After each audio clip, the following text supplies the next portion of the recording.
하나님의 뜻이 무엇입니까? 하나님의 뜻을 알려주십시오. 우리는 이렇게 한 번쯤 묻게 되어집니다. 이 길이 정말 하나님의 뜻입니까? 내가 과연 이 사업을 하는 게 하나님의 뜻입니까? 내가 저 사람을 만나서 결혼해야 하는 것이 하나님의 뜻입니까? 만약 여러분들이 어떤 선택의 기로에 서서 하나님의 뜻을 묻고 결정할 수 있다면 그분은 신앙이 있는 거예요. 제가 보니까 그렇더라고요. 연세가 이제 더 많아지면 많아질수록 크게 선택할 일들이 점점 줄어듭니다. 왜냐하면 젊은 시절에 큰 선택들을 이미 다 했어요. 어떤 직장을 다닐 건지 누구를 만날 것인지 이미 다 젊은 시절에 큰 선택을 내렸습니다. 그래서 연세가 들어가면 갈수록 큰 선택할 일, 중요한 선택일이 그다지 없어요. 그러나 이 자리에 계시는 내가 젊다고 생각하시는 분들은 그 선택에 앞서서 하나님의 뜻을 반드시 물어볼 수 있는 영성과 믿음과 기도의 영이 충만하기를 축원합니다. 더 많이 물어보셔야 돼요. 우리가 하나님의 뜻을 물으면서 자칫 실수할 수 있는 게 무엇이냐면 자기 생각이 하나님의 뜻이라고 자꾸 정당화시키는 거예요. 이것은 어찌 보면 리더가 가장 쉽게 범하는 실수이기도 합니다. 국가의 대통령, 정책 맡은 사람들, 심지어 교회 목사님들, 담임 목사님마저도 자기의 뜻이 하나님의 뜻이라고 정당화시키면서 착각할 때가 있다는 거예요. 그것을 위해서 여러분들이 기도해 주셔야 돼요. 자기가 보기에 좋은 것을 하나님의 뜻이다라고 하는 공식을 자꾸 생산해내는 거예요. 자기의 뜻이라고 하는 마치 핸드폰에 들어가면 유심칩처럼 그 내 뜻이 내 머릿속에 탁 들어가 있어요. 그게 빼야 된다는 거예요. 지난 7월에 그 발리 선교를 떠나는 그 첫날의 이야기를 다시 한번 소환해 볼게요. 그날 우리가 오후 비행기를 타고 이제 갔어야 됐습니다. 제가 말씀드렸지만, 그래서 비행기 데스크에서 수속을 밟고 있는데 갑자기 수속을 밟고 있는 도중에 그 직원이 그러는 거예요. 못 가시겠는데요? 네? 인도네시아 한 섬에서 화산이 폭발했는데 그 화산이 폭발하면서 화산재가 저희가 타고 가는 비행기의 경로에 화산재가 껴있다라는 거예요.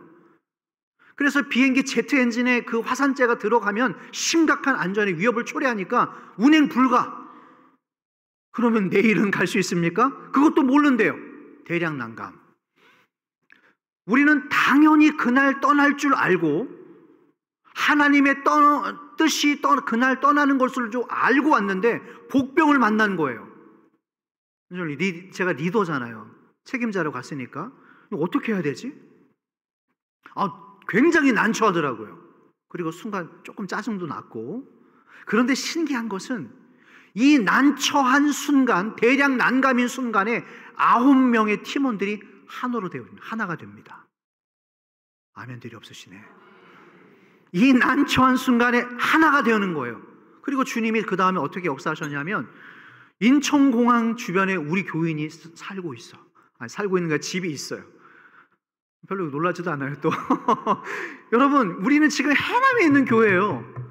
그런데 우리 교인 중에 집이 거기 인천공항 근처에 집이 있어가지고 우리 9명이 거기로 갔다는 거 아니에요. 그러면서 기도했습니다. 하나님의 뜻을 가르쳐 주십시오. 우리가 여기까지 와서 발리로 가려고 하는 것이 여기까지가 우리 뜻이었다면 지금 비행기가 뜰 수 없는 이 상황 속에서 하나님의 뜻을 가르쳐 주십시오. 그리고 기도했던 게 뭐냐면 하나님의 뜻대로 하겠습니다. 우리 9명의 팀원들이 하나의 마음으로 하나님의 뜻대로 하겠습니다. 그러면서 기도했죠. 동풍과 서풍을 일으켜서 그 화산재를 몰아내 주십시오. 그리고 그 다음날 우리가 출발했어요. 대부분의 사람들이 고민하는 게 뭐냐면 선택의 문제입니다. 투자하시는 분들, 투자를 지금 해야 되는가 말아야 되는가, 내가 지금 기다려야 해야 되는가 가야 되는가, 이 사업이 지금 불경기인데 그래도 계속 밀고 가야 되는가, 접어야 되는가, 직장을 옮겨야 되는가, 직장을 다니지 말아야 되는가, 이 학교를 가야 되나, 저 학교를 가야 되나, 이 사람을 선택해야 되나, 저 사람을 선택해야 되나. 여러분, 선택의 문제입니다. 어쩌면 우리는 매일매일 순간순간마다 이 선택의 기로에 서 있는 거예요. 그러나 그때 먼저 결론을 말씀드리자면 하나님의 뜻이 우선입니다. 하나님의 뜻을 구하십시오. 내 마음, 내 육신이 원하는 뜻이 아니라 하나님의 뜻이 우선이라는 거예요. 할렐루야. 말씀 속으로 들어갈까요? 오늘 우리가 읽었던 이 사도행전 21장, 벌써 21장까지 왔어요. 21장은 사도 바울의 제3차 전도 여행의 마지막 때에 지금 이르렀습니다. 우리가 지난주 봤던 말씀은 에베소에서 3년 동안의 사역을 마치고 눈물의 작별을 해요. 목사님, 바울 목사님, 가지 마십시오. 우리랑 여기서 계속 좀 지내면서 사역하십시오. 그러나 바울이 3년의 사역을 정리하고 이제 마지막 행선지인 다시 예루살렘으로 가는 거예요. 자, 3절. 그런데 그 중간에 어디에 도착하는가? 3절인 말씀입니다. 다 같이 한번 읽겠습니다. 시작. 구브로를 바라보고 이를 왼편에 두고 수리아로 항해하여 두로에서 상륙하니 거기서 배의 짐을 풀려 함이러라. 자, 중간에 어디에 상륙했다고 그랬습니까? 두로라고 하는 항구 도시에 상륙해요. 지도 한번 보여주시죠. 자, 오른쪽 맨 밑에 부분에 있어요. 찾으셨습니까? 두로, 밑에가 가이사랴, 그 밑에가 지금 잘 안 보이는데 예루살렘. 그 밑에 예루살렘 종착지를 향해 가고 있는 도중에 자, 두로라고 하는 항구 도시에 왔습니다. 됐습니다. 자, 여기에서 이 두로 항구 도시에서 바울이 제자들을 만나요. 그런데 여기서부터 오늘 사건이 시작되어집니다. 잘 따라오세요. 바울이 이 제자들을 만났는데 이 제자들이 아주 거슬리는 말을 하는 거예요. 무슨 말을 하는가? 4절 말씀입니다. 제가 읽어볼게요. 제자들을 찾아 거기서 이래를 머물더니 그 제자들이 뭐의 감동으로? 중요합니다. 성령의 감동으로 누구에게? 무엇을? 예루살렘에 들어가지 말라. 됐습니다. 선생님, 우리가 지금 기도하다가 응답을 받았는데요, 선생님 지금 예루살렘 가시는 중이죠? 그래, 가면 안 되시겠습니다. 큰일 납니다. 여기에 머물러 있으셔야 됩니다. 응답을 받았대요. 제자들이 다 뜯어 말리고 있어요. 바울이 그래서 이 제자들의 이 성령에 감동된 말을 듣고 겁을 먹었는가? 가지 않는가? 그러지 않아요. 그래도 갑니다. 야, 바울은 고집불통이네요, 목사님. 아무튼 자기가 내린 결정을 끝까지 밀고 나가는 그냥 외고집 성격이네요. 아닙니다. 바울이 제자들의 성령에 감동된 이 하나님의 영의 말씀을 듣고도 왜 굳이 예루살렘으로 가려고 하는가? 이 정보를 바울이 이미 접수했어요. 제자들은 지금 받았지만 사도 바울은 이 정보를 이미 앞서서 받았습니다. 자, 그게 무슨 말이냐면 20장 말씀이에요. 사도행전 20장 22절의 말씀입니다. 자, 읽어볼까요? 다 같이 시작. 보라, 이제 나는 성령에 매여 예루살렘으로 가는데 거기서 무슨 일을 당하는지 알지 못하노라. 내가 예루살렘에 가는데 거기서 무슨 일 당할지 알지 못하고 갑니다. 자, 23절 말씀 계속 읽어볼게요. 시작. 오직 성령이 각 성에서 내게 증언하여 결박과 환난이 나를 기다린다 하시나. 이미 정보를 얻었습니다. 오직 성령이 바울에게 각 성에서 가는 곳곳마다 너를 환대하고 너를 좋은 자리를 채워주는 것이 아니라 결박과 환난이 나를 기다린다 됐습니다. 여러분, 사도 바울은 지금 예루살렘에 가면 자기에게 어떤 해가 있을지를 알고 가는 겁니다. 우리는 매일매일 하루의 일과가 모르고 가는 일과이지만 바울에게 성령께서 이미 말씀해 주셨어요. 바울아, 너 예루살렘에 가면은 결박과 환난이 있을 거다. 너 이겨낼 수 있겠니? 너에게 그런 어려움이 있을 거야. 바울은 지금 그 사실을 알고 가는 거예요. 그런데 제자들은 한 템포 늦게 받은 겁니다. 네 선생님 말이야, 가면 예루살렘에서 이런 일들을 겪을 것이다. 바울이 가겠다고 그래요. 아무도 말리지 못합니다. 자, 그래서 두로에서 떠났어요. 그 다음이 어디냐면 8절 가이사랴입니다. 자, 8절 한번 읽어볼까요? 같이 읽겠습니다. 시작. 이튿날 떠나 가이사랴에 이르러 7 집사 중 하나인 전도자 빌립의 집에 들어가서 머무르니라. 유명한 사람이 나왔죠. 누굽니까? 초대 교회의 7 집사 중에 한 분이셨던, 순교하셨던 빌립 집사님 집에 갑니다.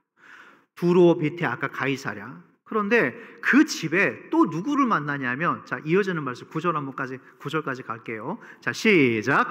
그에게 딸 넷이 있으니 처녀로 예언하는 자라. 알고 계셨나요? 빌립 집사님에게 4명의 딸이 있었어요. 그런데 이 딸들이 어떤 딸들이었냐면 처녀인데 뭐 하는 자라고요? 예언하는 자라. 우리가 앞서서 사도행전 이 앞전의 말씀을 읽을 때 예언하는 여자들이라고 하면은 막 머리 다 산발해가지고 막 이상한 여자, 그죠? 무당으로만 생각하는데 오늘 이 빌립 집사님의 4명의 예언하는 딸들은 그런 사람들이 아니라 쉽게 말하면 여자 전도사님들이세요. 아버지의 믿음이 훌륭하게 4명의 딸들에게 흘러가서 4명의 여자 전도사님들입니다. 자, 이분들을 잠깐 머릿속에 기억하고 계세요. 자, 이 그룹이 있었고, 그래서 또 한 사람이 등장합니다. 그게 누구냐면 10절 말씀이에요. 자, 10절 읽겠습니다. 시작. 여러 날 머물러 있더니 아가보라 하는 한 선지자가 유대로부터 내려와. 빌립 집사님의 집에서 교제하면서 머물고 여러 날을 머물고 있는데 아가보라고 하는 선지자가 유대로부터 내려옵니다. 자, 4명의 여자 전도사님들과 빌립 집사님과 그리고 그 이전의 제자들과 오늘 유대로부터 내려온 아가보 선지자, 이 사람들이, 이 세 그룹들이 마치 입을 맞춘 것처럼, 사전에 입을 맞춘 것처럼 사도 바울에게 말을 하는 거예요. 뭐라고 했는가? 자, 11절 말씀은 쉬운 성경으로 볼게요.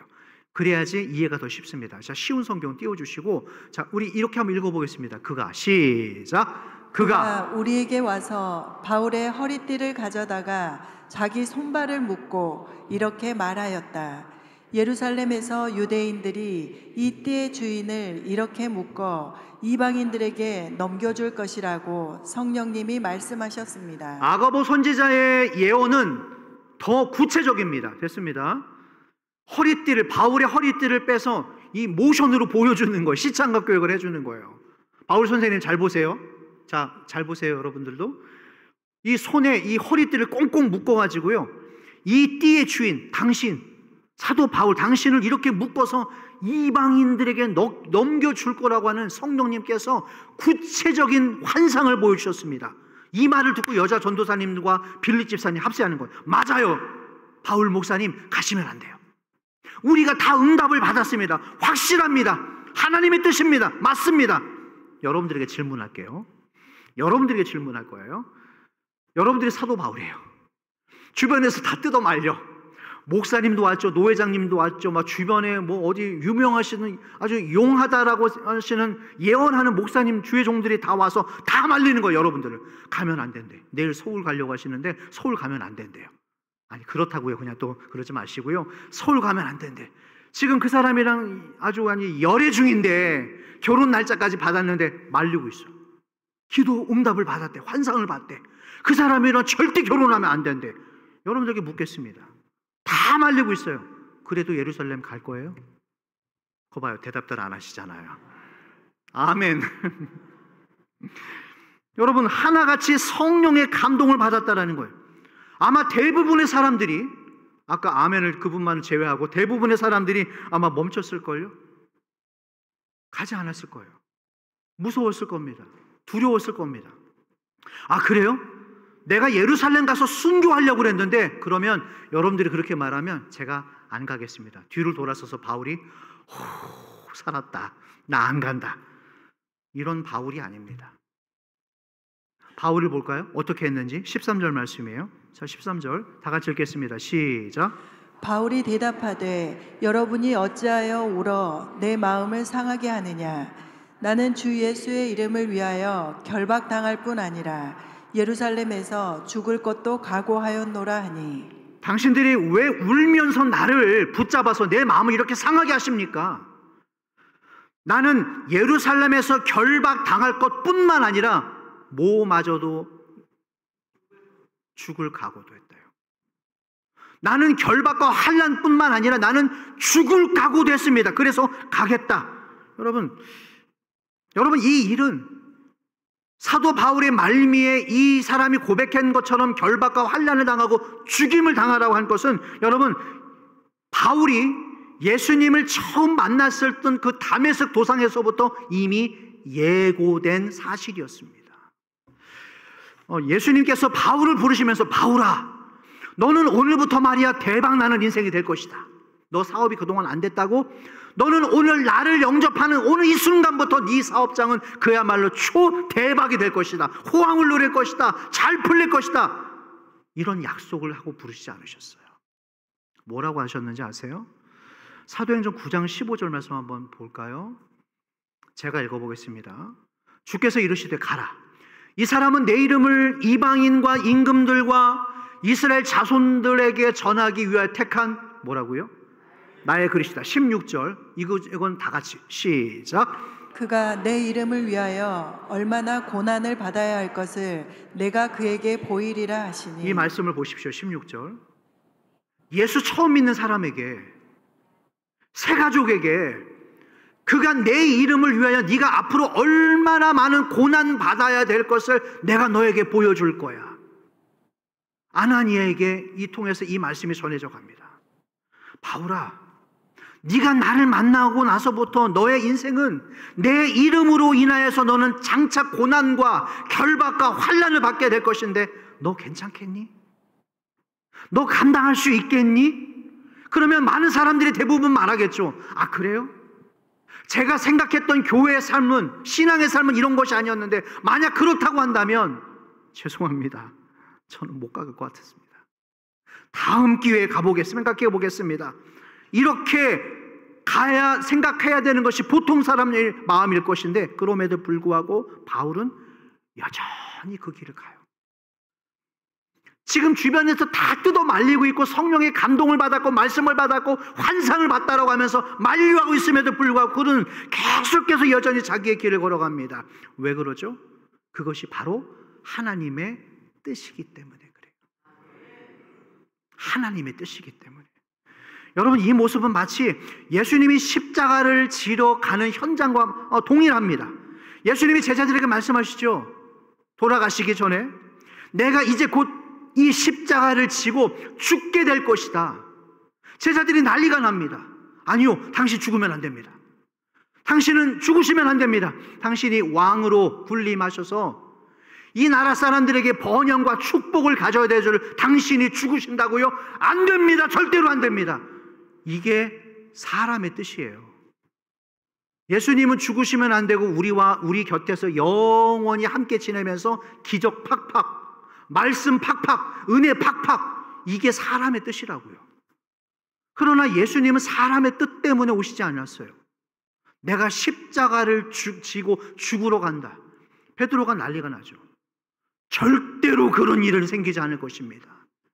내가 죽을지언정 당신 곁을 떠나지 않을 것입니다. 그때 예수님이 뭐라고 그랬어요? 베드로에게 사탄아 내 뒤로 물러가라. 여러분 예수님이 오셔서 십자가를 지고 죽으시는 것이 바로 하나님의 뜻이었다라는 거예요. 오늘도 바울 주변에 모든 사람들이 다 말리고 있습니다. 한결같이 바울을 정말로 아끼는 마음에서 사랑하는 마음에서 말리고 있는 거예요. 바울이 몰랐겠어요? 그 마음을? 바울이 그 사람들의 그 말뜻을 이해를 못했겠어요? 그러나 바울에게는 그들의 마음보다 하나님의 말씀과 하나님의 뜻이 우선이었다라는 거예요. 여러분 부탁합니다. 이 순서가 바뀌어서는 안 돼요. 내 뜻보다 하나님의 뜻이 우선입니다. 사람들의 말보다도 먼저 하나님의 말씀이 더 우선인 줄로 믿으시기를 축원합니다. 절대로 뒤바뀌지 마십시오. 바울이 말합니다. 갈라디아서 1장 10절에서 이런 말을 해요. 읽어볼까요? 시작.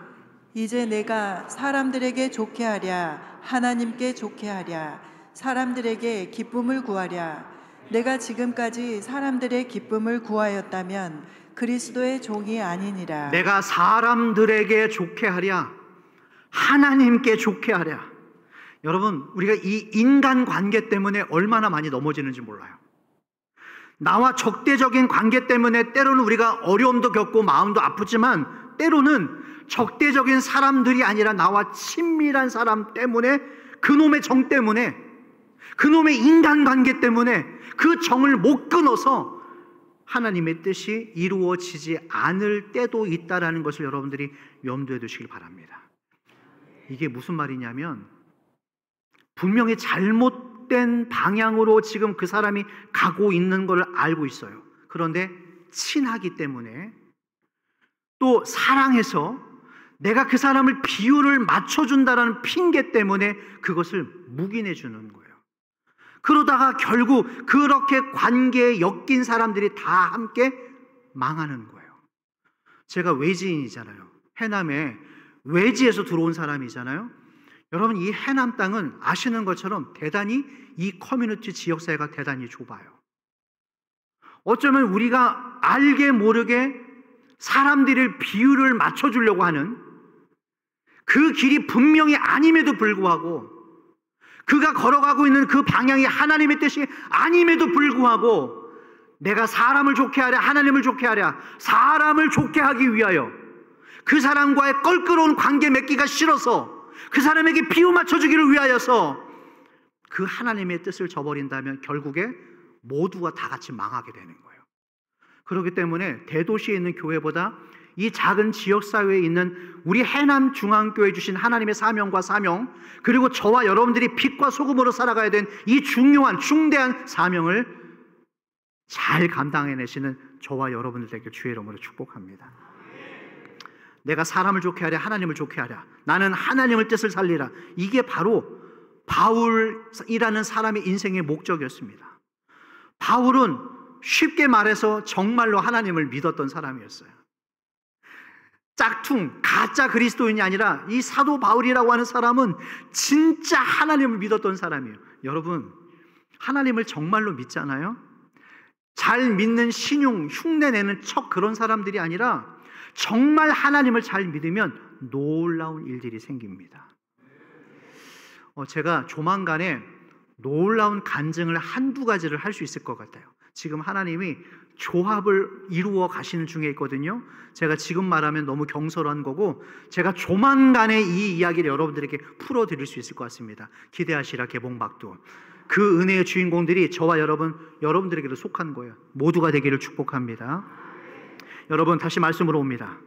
바울이 인간적인 감정 때문에 비유 맞춰주려고 하나님의 뜻을 외면하지 않아요. 여러분, 우리가 하나님의 일이 가끔 막힐 때가 있어요. 교회가 세상으로부터 욕먹을 때가 있어요. 왜 이런 일들이 일어나는가? 사람의 뜻을 자꾸 쫓기 때문에 이런 일이 일어나는 거예요. 왜 교회의 권위가 땅에 추락하고 있는가? 하나님을 좋게 하는 것이 아니라 사람들을 자꾸 좋게 하려고 하는 비유 맞춤 때문에 결국 다 같이 서서히 죽어가는 거예요. 바울은 주변 사람들이 다 뜯어 말리고 있지만 그럼에도 환난과 결박이 있는 그곳으로 마침내 갑니다. 그런 바울을 보면서 사람들이 이해할 수 없다라고 하는 거예요.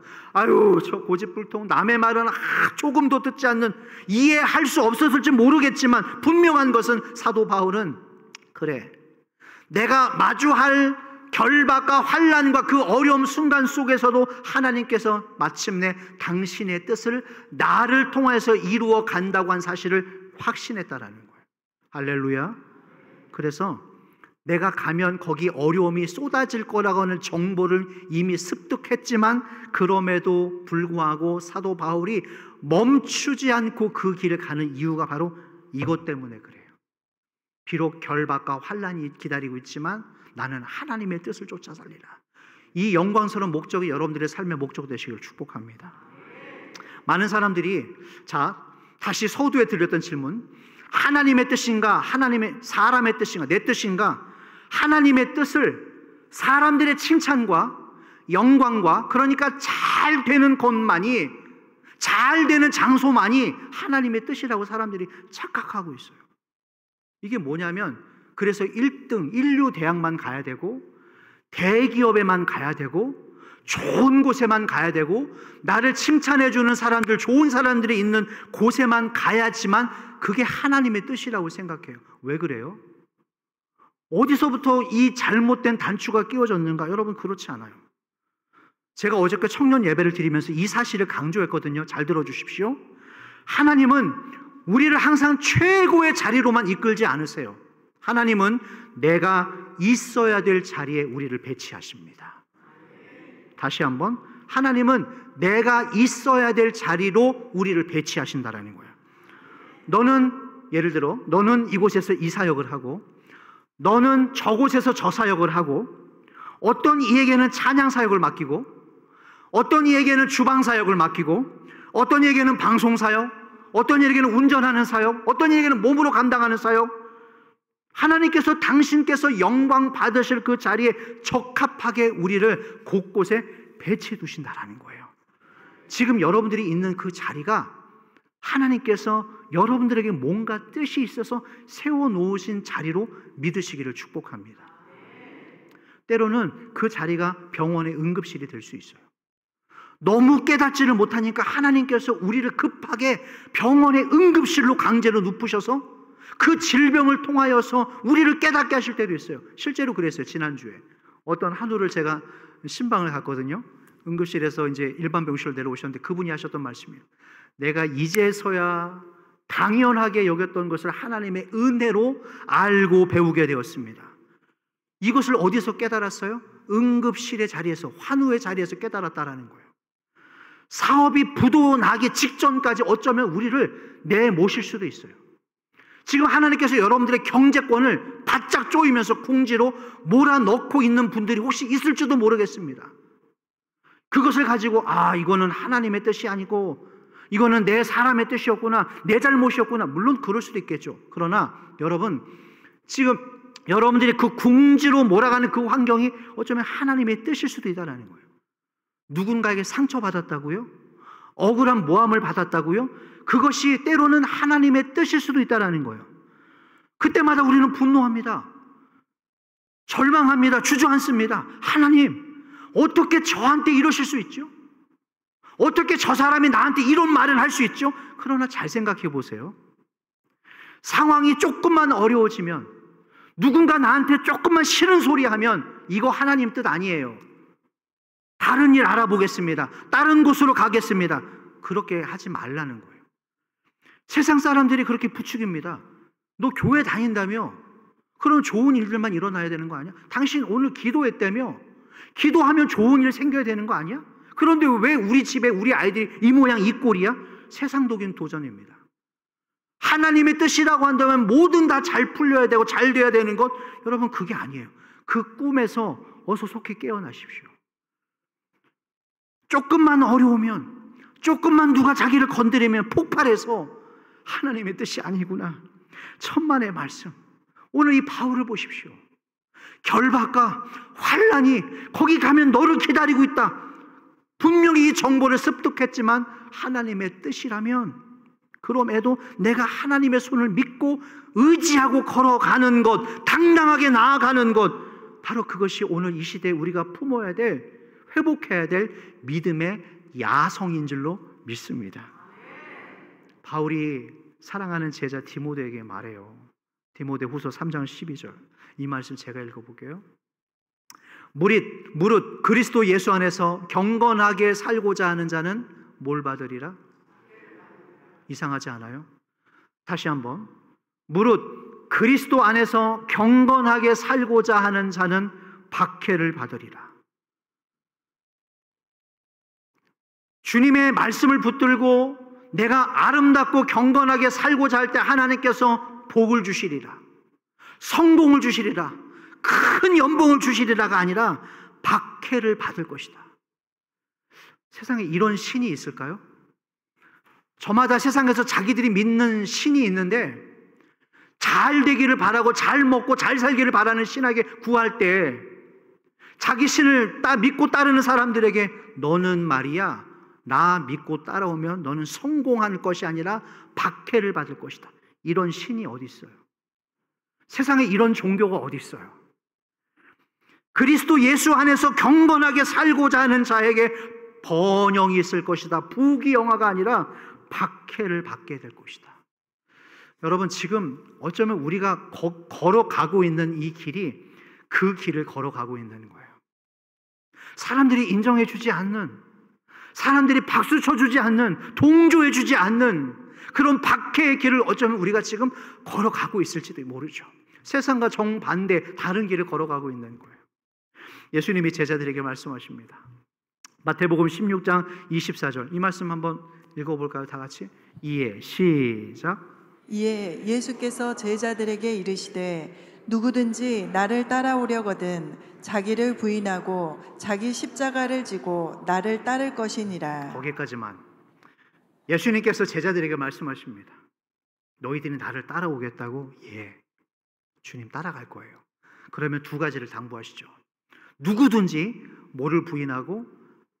나 자신을 부인하고, 내 감정, 내 기분이라고 하는 내 우상을 버리고 자기를 부인하고, 두 번째가 중요합니다. 뭘 가지고 따라오라? 자기, 말씀 띄워주십시오. 다시 한번 띄워주세요.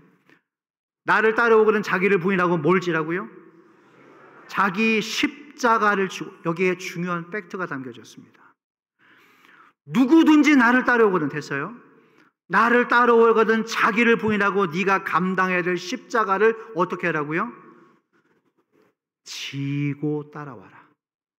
우리가 해외여행 갈 때 룰루랄라 선글라스 끼고 멋진 옷 입고 공항에 나가서 가방 밑에 바퀴 달려서 그냥 편안하게 끌고 다닐 수 있는, 무거운 짐을 끌고 다닐 수 있는 그런 짐이 아니에요.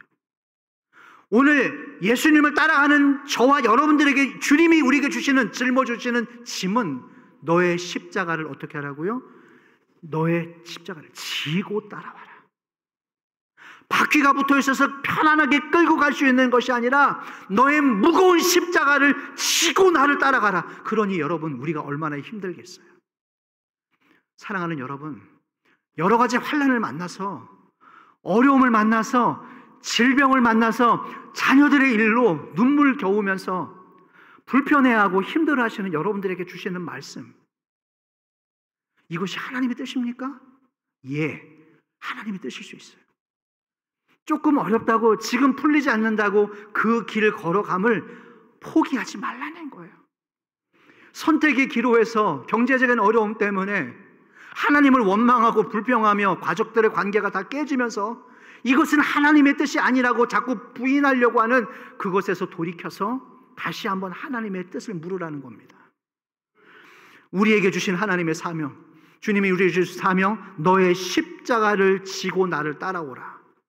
그런데 이런 영광은 온데간데 없이 사라지고 그저 쉬운 일, 책임지지 않는 일, 사람들이 박수 쳐주는 일, 많이 봐주는 일, 그런 일들만 찾으려고 하다 보니까 이 십자가의 영광과 믿음의 야성을 어쩌면 우리가 잃어버릴 수도 있죠.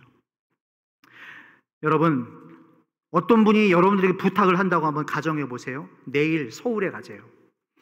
서울에 있는 그 큰 타워에 가서, 모 타워에 가서 구경도 하고 서울 시내 구경도 하고요. 그거 마치고 내려와서 남대문 시장 가서 쇼핑도 하고, 거기 가면 맛집 있으니까 가서 맛집 먹고 신나게 재밌게 갑시다. 그런데 안부계 집사님, 당신이 운전해서 당신 차로 갑시다. 당신이 돈 좀 냅시다. 그러면 누가 가겠어요?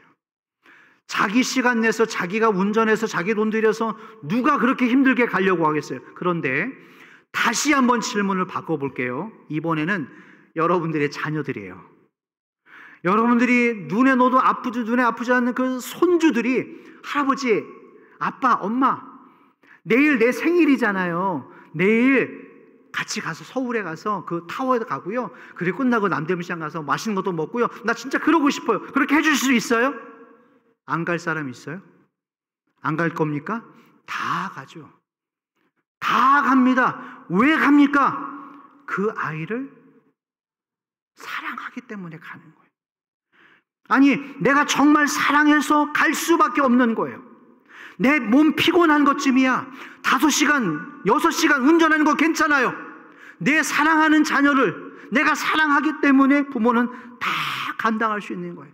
그래서 기꺼이 함께 가줄 수 있는 거예요. 오늘 바울이 그랬죠.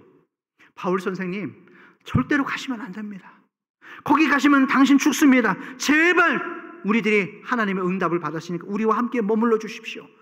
바울이 몰랐겠어요? 그 마음을 몰랐겠어요? 그러나 그럼에도 바울은 끝내 자기를 기다리고 있는 결박과 환난이 있는 그 예루살렘을 향하여 가게 됩니다. 왜 가죠? 하나님을 사랑하기 때문에 가는 거예요. 진짜로 사랑하기 때문에 갈 수 있었던 거예요. 예수님께서 십자가에 붙잡혀서 돌아가시기 전에 이런 기도를 하십니다. 아버지, 할만하시거든 이 잔이 내게서 지나가게 해주십시오.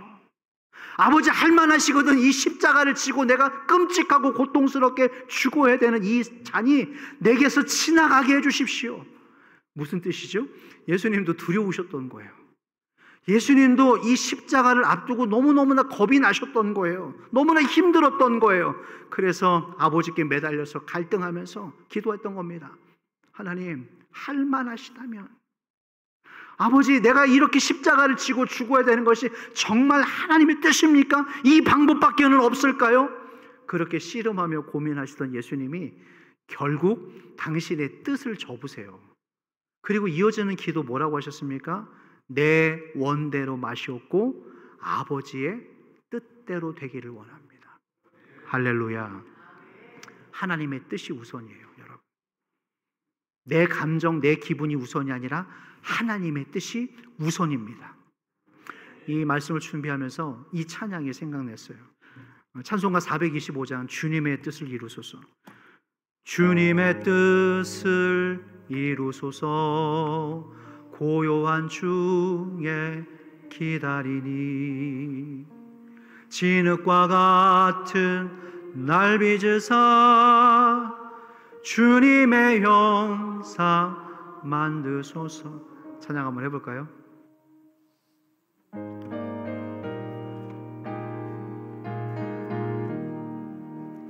주님의 뜻을 이루소서.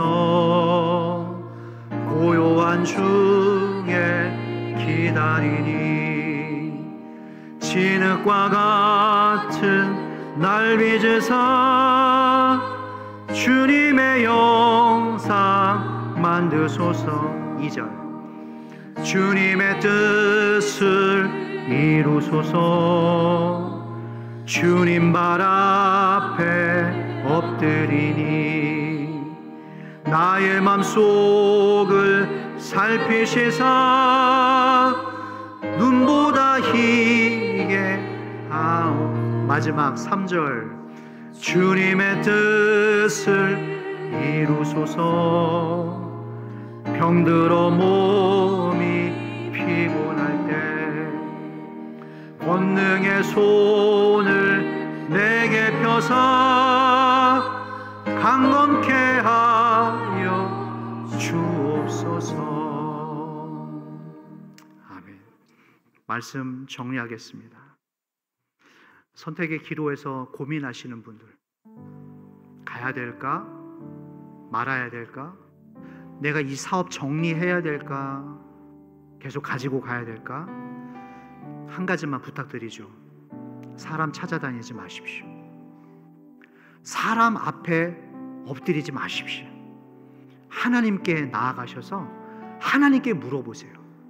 하나님, 제가 어찌 해야 되겠습니까? 하나님의 뜻입니까? 내 뜻입니까? 그러나 이 선택의 기준에서 하나님의 뜻이라고 했을 때 무조건 좋은 일들만 일어나고, 여러분들의 사업이 무조건 잘 되고, 여러분들의 자녀들이 무조건 1등하고, 좋은 직장의 대기업 연봉, 좋은 연봉, 그런 일들만 일어나는 것이 하나님의 뜻이 아니라는 거예요. 하나님의 뜻을 따라가는 여러분들, 필경 환난을 만날 수도 있고, 질병을 만날 수도 있고, 경제적인 궁핍함을 만날 수도 있고, 별의별 일들을 다 만날 수도 있습니다. 그때 하나님, 나는 이 길 싫어요. 내가 이렇게 걸어가는 이것이 나는 너무너무 싫어요. 손발 털고 그냥 바로 떠나는 것이 능사가 아닙니다. 내 뜻보다, 내 감정보다 여러분 하나님의 뜻이 우선이에요. 하나님의 뜻이 우선이라고 한다면 어딜 가시든지 무슨 일을 하시든지 간에 하나님의 뜻에 순종하시는 저와 여러분들 되기를 바랍니다. 예수님의 이 기도처럼 아버지 할 만하시거든 내 뜻이 아니라 아버지의 뜻대로 되기를 원하십니다. 하나님, 하나님의 뜻이라면 제가 어려워도 가겠습니다. 아무도 나를 인정해 주지 않아도, 비록 힘들어도, 조금 불편해도 그래도 참겠습니다. 그래서 마침내 하나님의 뜻을 이루어 드리는, 머지 않았을 거예요. 여러분 조금만 더 참아보세요. 계속해서 인내하며 그 길을 걸어갈 때 머지 않아서 마침내 하나님의 뜻을 이루어 드리는 저와 여러분, 그런 한 주간 되기를 주의 이름으로 축복합니다. 찬양할까요?